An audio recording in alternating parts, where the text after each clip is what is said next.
पूरा राजनीतिक इवेंट बना दिया है ना प्रवेश चौधरी जी। छोटा सा जवाब दे मैं आ रही हूँ के शर्मा जी, स्टूडियो में आए हुए हैं, बहुत देर से बैठे हुए पंकज जी को छोटा प्रवेश चौधरी जी। राजनीतिक कार्यक्रम बना दिया है आप लोगों ने, राम जी का कार्यक्रम कहाँ रखा है? नहीं, विश्व हिंदू परिषद तो समाज का संगठन है और वो समाज की दृष्टि से, समाज की सोच से काम करता है। इस देश को और इस दुनिया में करोड़ों करोड़ों हिंदुओं को आज एक उनके लिए एक उत्सव का माहौल बन गया है और 22 तारीख को वो दिवाली की तरह उसको सेलिब्रेट करेंगे, मनाएंगे।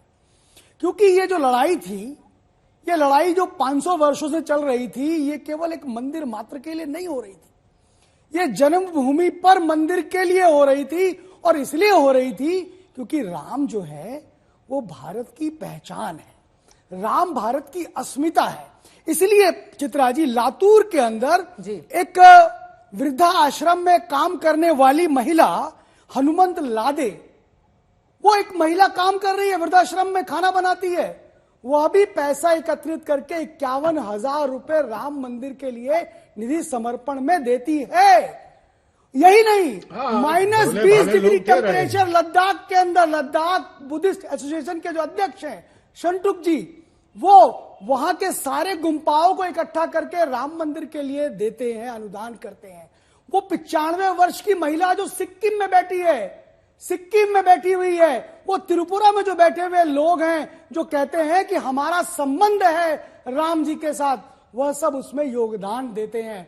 इसलिए राम के लिए संघर्ष हो रहा था। और आप कांग्रेस पार्टी और तमाम ये जो लोग, अरे जिन्होंने राम के अस्तित्व को नकारा हो, उन्हें निमंत्रण दिया गया क्योंकि हमारा शिष्टाचार है, हम भारत को एक मानते हैं। हमने तो हमेशा कहा ना, सर्वे भवन्तु सुखिना, हमने सबके कल्याण की बात करी। यही परिणाम है कि कांग्रेस पार्टी को भी हमने दिया, वामपंथियों को भी हमने दिया। कोई आएगा, कोई नहीं आएगा, ये उनकी बुद्धि। जो आना चाहता है उसको तो आप बुला नहीं रहे हैं, जो नहीं आना चाहता है उसको जाके आपने चित्रा जी, अभी समय है, आप लोगों के भी दिमाग में क्या चल रहा है बताएंगे आप प्रवेश? अभी समय है, अभी समय जो लोग आना चाहते हैं उनको निमंत्रण नहीं। अब शरद पवार जैसे इतने बड़े नेता है, पूर्व कृषि मंत्री, हम कह रहे हैं, वो कह रहे हैं भैया हमें तो मिला ही नहीं। अभी हमने निमंत्रण उसको भी दिया जो 31 वर्षों के से भोजन ही नहीं ले रहे थे, और किशोर 31 वर्षों से भोजन ही ले रहे थे, उनको भी निमंत्रण दिया गया है आप लोगों ने। नहीं, वो सबको जाएगा निमंत्रण। कल भी मैं किशोर जी के साथ था, मैं यही कह रहा था। अभी समय है,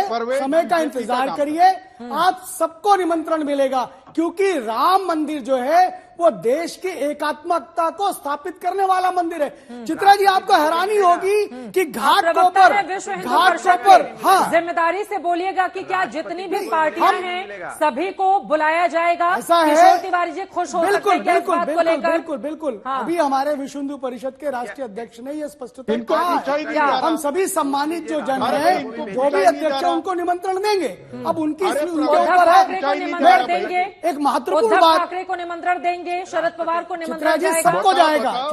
चित्रा जी एक इंपॉर्टेंट बात बताता हूँ आपको, आप सुनिए। किशोर जी, आपके मुंबई की है, आप देखिए कि भारत में जो राम मंदिर बन रहा है, जन्मभूमि मंदिर बन रहा है, उसका महत्व कितना है। बात तो यह है कि घाटकोपर के अंदर, घाटकोपर मुंबई के अंदर जो वेश्यावृत्ति करती है महिलाएं, ऐसी महिलाओं ने एक समूह इकट्ठा करा और निधि समर्पण अभियान के अंदर वो जुड़ी। आप सोचिए कि कितना ज्यादा भाव राम के प्रति लोगों ने पैदा किया है। इसलिए मैं आपको कह रहा हूँ कि आज राम के नाम पे राजनीति करना बंद करें। आपको निमंत्रण आए, आप जाए, नहीं तो आपके निकट में कोई मंदिर है, उस मंदिर पे बड़ा सा डिस्प्ले लगेगा, वहां डिस्प्ले पर जाकर के उस मंदिर के प्राण प्रतिष्ठा कार्यक्रम का आनंद ले।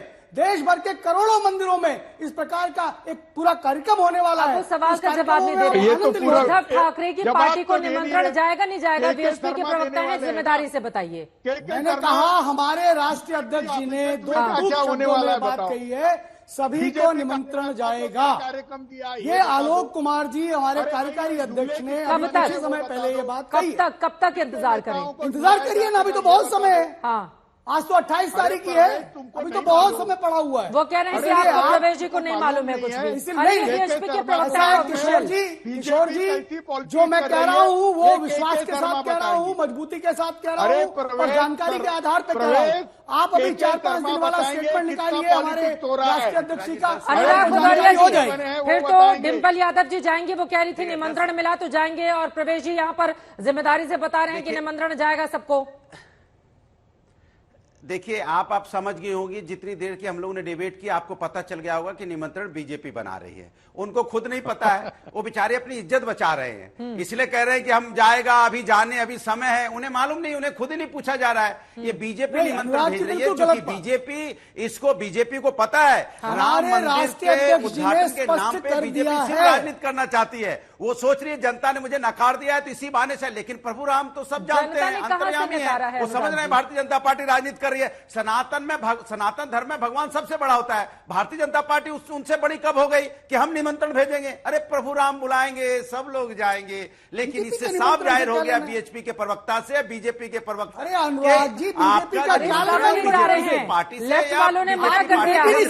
इसलिए आप इसमें आप डिबेट ही नहीं समझ पा रहे। और मैं पूछ रहा हूं कि राष्ट्रपति जी को बुला रहे हैं कि नहीं बुला रहे हैं, ये भी बता दीजिए। उपराष्ट्रपति जी ने क्या बिगाड़ा, उनको क्यों नहीं बुला रहे? जन्मभूमि मंदिर के क्षेत्र है, जो संस्था बनी है, वो संस्था तय कर रही है, जानना चाहता हूं, भेज रही है। आदरणीय लालकृष्ण आडवाणी जी, आदरणीय जोशी जी, उनको निमंत्रण दिया गया है ना।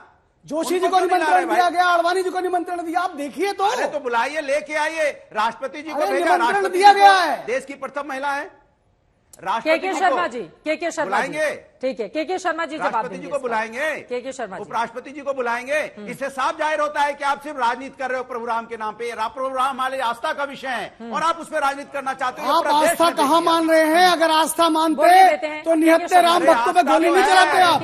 आपका और आस्था से कोई लेना देना नहीं है। विकास की कर रहे हैं, आपका आस्था से कोई लेना देना नहीं है। सामाजिक न्याय की कर रहे हैं, सामाजिक न्याय पे बात करिए ना।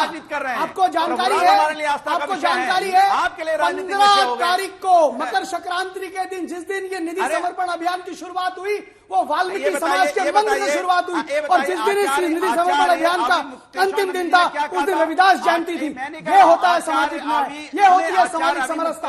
आपको क्या मालूम, ये समाजवादी पार्टी जो दलितों के आरक्षण पर कुंठा लगाकर बैठ गए उत्तर प्रदेश के अंदर, कोई जानता नहीं है क्या? ये बात मत करिए, आपको जानकारी नहीं है सर। शंकराचार्य है, हमने अपने अभियान की शुरुआत करी वाल्मीकि समाज के मंदिर से और अपने अभियान का अंत किया तो रविदास जी की जयंती में किया। हमने एक कार्यक्रम उस सेवा बस्तियों में जाकर किया। 10 रुपए का अनुदान जो अर्जुन राम दे रहा है, वो 10 रुपए का अनुदान अपनी फटी हुई कमीज से निकाल कर दे रहा है। ऐसा हुआ है राम मंदिर का निर्माण। आपको क्या मालूम है? जनता, आपको क्या मालूम है? बात कर रहे हो, कल भी कह रहे थे कोई टैक्स का पैसा 12.5 करोड़ 8,000 लोग तकरीबन जिनको निमंत्रण जाएगा, जिनमें से 4,000 साधु संत हैं। मेरी जब बातचीत हुई थी उनमें 4,000 साधु संतों को बुलाया जा रहा है। लेकिन के शर्मा जी जिम्मेदारी से जवाब दीजिए अनुराग भदौरिया ने जो सवाल खड़े किए हैं। के शर्मा जी, देखिए, पहली बात तो यह समाजवादी पार्टी, इसको तो अधिकार ही नहीं है चित्रा जी, जिन्होंने निहत्थे राम भक्तों की जो है गोली मार के हत्या की हो और सरयू नदी को पाट दिया हो, ये हत्यारों को, ये हत्यारे किस मुंह से जाएंगे? सहयोगी मंत्री, ये हत्यारे किस मुंह से जाएंगे? अनुराग जी, जब आप बोल रहे थे वो शांति से सुन रहे थे। अनुराग जी, फिर डिबेट कैसे होगी आप बताइए? आप इतने सीनियर प्रवक्ता हैं समाजवादी पार्टी के, आप अनुराग जी ऐसा करेंगे तो डिबेट कैसे होगी? आपने उसको पार्टी में ले लिया, पार्टी में लेने के बाद आपने उनको, उनके बेटे को रम का मंत्री भी बना दिया। तोते का मुंह बंद कीजिए पहले, please please please. Anurag Bhadauria ji please. फिर ये प्रभु राम का आचरण नहीं है। देख लीजिए, चेहरा देखिए साफ उजागर हो गया। किस तरह की भाषा, प्रभु राम के अनुयायी ऐसी भाषा का इस्तेमाल करते हैं क्या? चुप रहो, प्रभु राम के अनुयायी राम भक्तों के हत्यारों चुप रहो। हम देखो आपका सम्मान मुझे बात बोलने देंगे, कोई अनुचित भाषा का हत्यारों इस्तेमाल चुप रहो, इसलिए प्रभु राम को मर्यादा पुरुषोत्तम राम बोला जाता है, क्योंकि उनके अंदर एक मर्यादा होती है। आपके अंदर है ही नहीं वो। आप देखिए क्या बोल रहे हैं, आपकी भाषा शैली देखिए, इससे पता चल गया प्रभु राम के भक्त नहीं हो सकते। अनुराग जी को ऑडियो डाउन कर दिया जाए, अनुराग जी का ऑडियो डाउन कर दिया जाए। कोई व्यक्तिगत टिप्पणी नहीं होगी। के शर्मा जी अपनी बात को आगे बढ़ाइए। देखिए, आज अभी जितना आपने चाहे पंकज शर्मा जी से आपने बयान सुना, चाहे अनुराग भदौरिया का सुना, चाहे वारिस पठान क्या स्थिति है, इससे क्या आकलन करते हैं चित्रा जी? चित्रा जी, स्पष्ट रूप से कैसे बहिष्कार किया जाए राम जन्मभूमि का, ये स्पष्ट दर्शाता है। और ये बात मैं आपकी चैनल पे बड़ी जिम्मेदारी से कह रहा हूं कि यदि सुप्रीम कोर्ट का फैसला आने के बाद यदि इस देश के उस समय इस देश में यदि कांग्रेस या उसकी गठबंधन की सरकार होती तो मैं दावे से कहता हूं आज तक मंदिर नहीं बना होता। ये कोई ना कोई कारण बना के कहते कि समाज में जो है वो फैल जाएगा, दुर्भावना हो जाएगी, ये मंदिर नहीं बनने देते। इसीलिए आज तक जब से शिलान्यास हुआ, शिलान्यास के पहले दिन से पहले तो ये महान जोशी बन गया कि मुहूर्त गलत है, दिग्विजय सिंह ये बयान देने लगे, ये कांग्रेसी कहने लगे। इसके बाद इन्होंने झूठा आरोप लगाया चंदे का, ताकि जो है करोड़ों करोड़ों राम भक्तों की आस्था डोल जाए इस मंदिर से। इसलिए कोई कोर्ट नहीं गया, झूठे झूठे कांग्रेस पार्टी और ये आप पार्टी बैठ के और समाजवादी पार्टी ये प्रेस कॉन्फ्रेंस करते थे, आज तक कोई एक सबूत नहीं दे पाया। आज इसके जो है जब उनका वहां पर प्राण प्रतिष्ठा हो रहा है तो फिर विवाद पैदा कर रहे हैं, कोई ये बहिष्कार करने के नए नए तरीके ला रहे हैं। हाँ। ताकि ये एक्चुअल रामद्रोही हैं और इनको पता है कि यदि मैं इस बात को इसीलिए फिर से दोहरा रहा हूं कि सुप्रीम कोर्ट के फैसला आने के बाद भी ये मंदिर नहीं बना होता। हाँ। यदि प्रधानमंत्री वारिस नरेंद्र पठान जी, मोदी क्लोजिंग नहीं कमेंट होते जल्दी से, और ठीक है। ये देश में जो है ठीक है, भारतीय जनता पार्टी का वारिस सरकार पठान नहीं जी, होती, वारिस पठान जी। क्योंकि इनके अंदर ठीक है आज सर, भी अब राम बोलने के दीजिए प्रति उनको। नफरत ओके, साफ ठीक देखने है। को मिलती के है। के हमारा शर्मा, दिल तो प्लीज। बहुत ही आहत है चित्रा जी, हाँ। कि आपको पता है बाबरी मस्जिद की शहादत के बाद में मस्जिद वहां कहाँ पर थी? खून की होली इधर खेले था। गई है, कितनों की कहाँ? आस्थाओं का दफन कर दिया गया है, कितनों की जानें चले गई है वहां पर, और उसके ऊपर आप इस तरह का अगर मंदिर बना के दुनिया वाले को दिखाएंगे, देखो हमने मुसलमानों के साथ ये अन्याय कर दिया, तो मैं समझूंगा कि प्रभु राम कभी आपसे खुश नहीं होने वाले। ये बात याद रखना, अगर प्रभु राम होते तो कभी नहीं चाहते कि आप इस तरह दूसरों की आस्था को कुचल के, दूसरे की मस्जिद को तबाह बर्बाद करके, दूसरे की मस्जिद को शहीद करके ऊपर मंदिर बनाओ और उसके ऊपर सियासत करो अपनी। ये कभी